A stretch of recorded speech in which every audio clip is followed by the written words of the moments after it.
Assalamualaikum warahmatullahi wabarakatuh. Selamat pagi, salam sejahtera untuk kita semua. Semoga kita selalu dalam lindungan Allah Subhanahu wa taala. Pada kesempatan ini Bapak akan coba menjelaskan bagaimana cara membuat bisnis model kanvas dengan template yang sudah tersedia. Jadi di beberapa materi yang setelah Bapak kirimkan kemarin sudah dijelaskan beberapa blok yang ada pada bisnis model kanvas, diantaranya ada customer segment, ada value proposition, revenue stream, customer relationship, dan channel. Untuk kesempatan ini akan kita coba bagaimana cara mengisi beberapa blok untuk bisnis model Canvas. Untuk kali ini Bapak menggunakan Canvas Nazer, terserah nanti bisa menggunakan template apa saja. Untuk Canvas Nazer ini ada juga yang versi free-nya, ada juga yang versi berbayarnya. Untuk yang digunakan pada hari ini adalah yang versi Canvas Nazer yang free. Jadi untuk yang pertama kita definisikan dulu usaha apa yang akan kita buatkan bisnis modelnya. Misalnya di sini Bapak ada produk yang akan Bapak buat bisnis modelnya, misalnya susu pelangsing misalnya. Oke, jadi ini produk yang akan dibuat bagaimana bisnis modelnya menggunakan Canvas. Nah, untuk blok pertama yang akan kita isi itu adalah blok customer segment. Jadi seperti yang dijelaskan sebelumnya, customer segment ini adalah secara singkat bisa dijelaskan sebagai target demografi bisnis. Jadi produk ini pangsa pasarnya itu siapa begitu. Jadi produk ini nanti akan dipasarkan, targetnya itu siapa misalnya dipasarkan. Contohnya di sini adalah susu pelangsing, di mana mungkin karena di sini pelangsing ya, mungkin kita bisa mencari data beberapa kira-kira siapa sih individu-individu mana sih yang pengen langsing, atau ada organisasi atau kelompok-kelompok segmen mana yang pengen yang mendambakan berbadan langsing. Nah, itu bisa kita masukkan sebagai customer segment. Misalnya contohnya di sini Bapak tuliskan di sini misalnya yang pengen langsing, oke, misalnya ibu rumah tangga. Oke, selain ibu rumah tangga mungkin ada lagi yang pengen langsing itu apa? Remaja 17 tahun ke atas. Ada lagi misalnya siapa lagi? Misalnya para pekerja di bidang kosmetik misalnya. Nah, ini kosmetik, mereka juga mendambakan misalnya itu badan yang langsing. Oke, jadi ini nanti bisa kalian buat apa saja, jadi bisa ditentukan sih, bisa dianalisa kira-kira produk yang akan kalian yang pasarkan itu kira-kira customer segmentnya tuh ke arah mana, pangsa pasarnya tuh ke arah mana. Oke, setelah kita isi customer segment, selanjutnya itu kita akan mengisi value proposition. Nah, jadi value proposition ini adalah kira-kira dari produk yang akan kita pasarkan itu, produk itu uniknya itu seperti apa. Jadi ada pembeda seperti apa dengan produk-produk yang lain. Jadi kira-kira nilai jual yang akan di-up dari produk kita itu apa sebenarnya. Jadi kira-kira apa sih yang nilai lebih yang membedakan dengan produk-produk ini. Nah, itu kita bisa buat di value proposition. Nah, misalnya value-nya antara lain misalnya susu pelangsing ini terdapat misalnya berbagai macam rasa. Oke, jadi misalnya di produk lain itu cuma ada satu rasa, ini ada banyak varian rasa. Nah, itu bisa sebagai value dari produk yang akan kita pasarkan. Selanjutnya misalnya apa? Selanjutnya misalnya kelebihan dari produk ini adalah sertifikasi BP POM misalnya.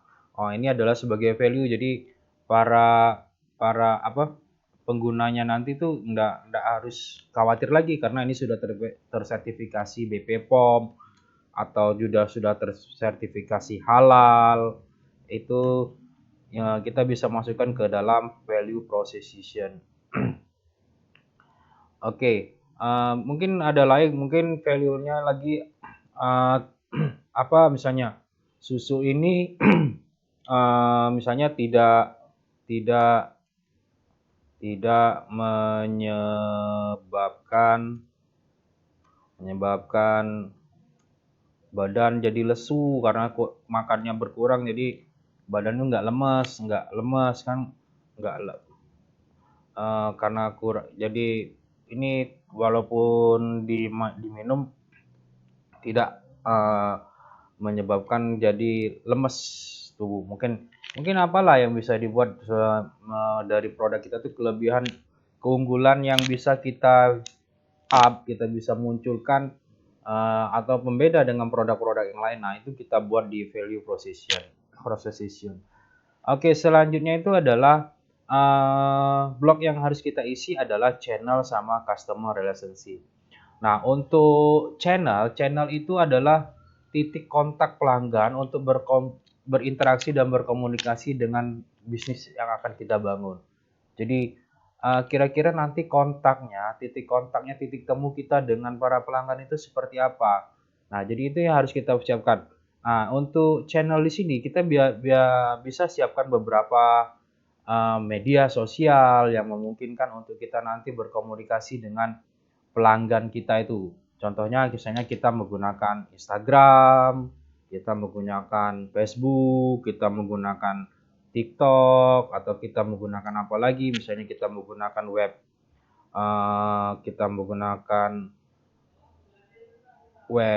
kita buat web sendiri, atau kita menggunakan kita share di WA story dan lain sebagainya. Jadi kita harus mempersiapkan channel-channel sebagai titik kontak pelanggan untuk berinteraksi dan berkomunikasi dengan bisnis kita. Jadi kita share di IG, di Facebook apa kelebihannya, mungkin dari sisi harga atau dari sisi manfaat itu.